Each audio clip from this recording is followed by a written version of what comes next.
We remember him as the aw shucks boy next door, the lanky, stammering idealist who stood up for what was right in Mr. Smith Goes to Washington.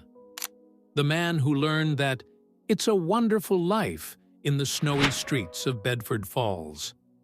But if you look closely at the eyes of James Stewart in his later films, the cold obsession in Vertigo, the simmering rage in The Searchers, the desperate weeping in It's a Wonderful Life, you aren't just seeing a master at work. You are seeing a veteran of the bloodiest air war in human history, struggling to keep his ghosts at bay. James Stewart didn't just play a hero. He lived a tragedy that Hollywood was too afraid to talk about for decades. This is the story of the day the boy from Indiana, Pennsylvania, died in the skies over Germany, and the haunted man who returned to take his place. In 1941, Jimmy Stewart was the biggest star in the world. He had just won an Oscar for The Philadelphia Story. He was Hollywood's most eligible bachelor. But as the shadows of World War II lengthened, Stewart didn't wait for a draft notice. He did the unthinkable. He walked away from a $12,000 a week contract to enlist as a private. But the military didn't want him. At 6 feet 3 inches and only 138 pounds, he was clinically underweight. Stewart refused to take no for an answer. He went on a frantic, fattening diet, eating everything with high butterfat content, and eventually tipped the scales by a single ounce. He became the first major movie star to wear a uniform in World War II, but he made one thing very clear to the brass. No propaganda, no safe desk jobs. I want to fly. He spent thousands of hours training, proving he wasn't a celebrity mascot, but an elite pilot. By 1944, he was a major leading the 703rd Bomb Squadron. He was a perfectionist, a man who believed that if he did everything perfectly, everyone would come home. He was about to learn that in war, perfection is no shield against slaughter. The tragedy of Stewart's war wasn't a single crash. It was the cumulative weight of the men he lost. Stewart led B-24 Liberators on deep penetration raids over Germany. These were flying tinderboxes.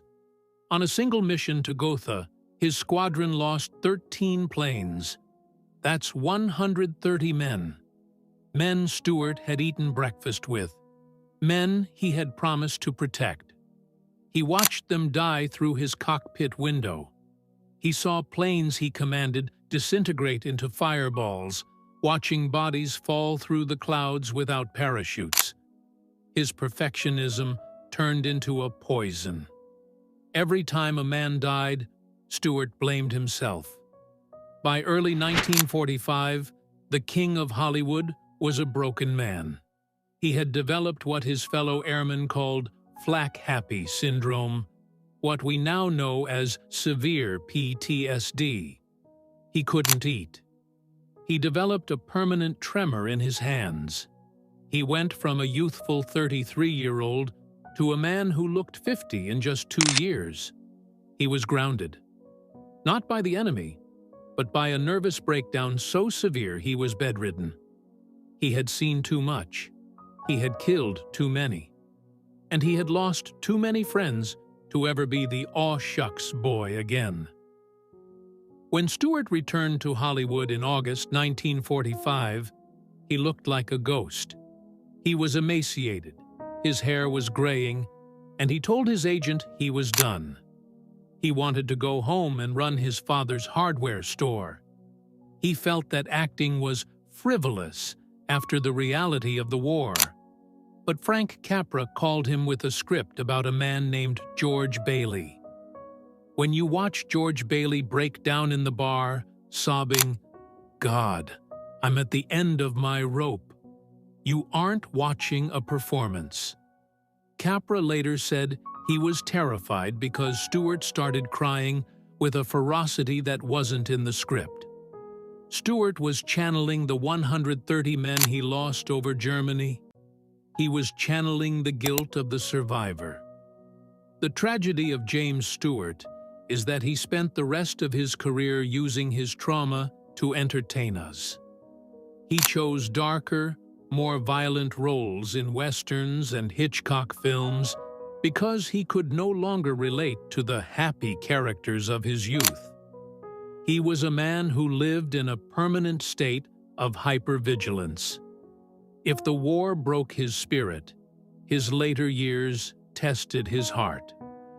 Stewart eventually found peace in a 44-year marriage to Gloria McLean. He adopted her 2 sons, Michael and Ronald, as his own. But history has a cruel way of repeating itself. In 1969, Stewart's stepson, Ronald McLean, was killed in action in Vietnam. He was only 24. For a man who had spent his own youth watching young men die in the service of their country, the loss was unbearable. Stewart, a brigadier general by then, had to face the reality that the machinery of war had finally come for his own home. Then, in 1994, the true light of his life went out. Gloria died of lung cancer. The man who had survived the flak of Berlin and the pressures of superstardom finally surrendered. He spent his final 3 years in a dark bedroom, surrounded by photos of Gloria and Carol Lombard, his close friend who had died in her own air tragedy, refusing to eat, waiting for the end. James Stewart died on July 2, 1997. His final words were reportedly, "I'm going to be with Gloria now." We often think of tragedy as a single event, a car crash, a sudden illness. But Stewart's tragedy was the long, slow wait of a life lived in the shadow of death. He was a hero who hated being called one. He was a star who felt like a failure because he couldn't save his squadron. The next time you watch a James Stewart movie, don't just look for the charm. Look for the man who saw the world burn and spent the rest of his life trying to find a reason to keep living. That is the true, devastating news of James Stewart. If you found this story moving, please subscribe and hit the bell so you never miss our next deep dive.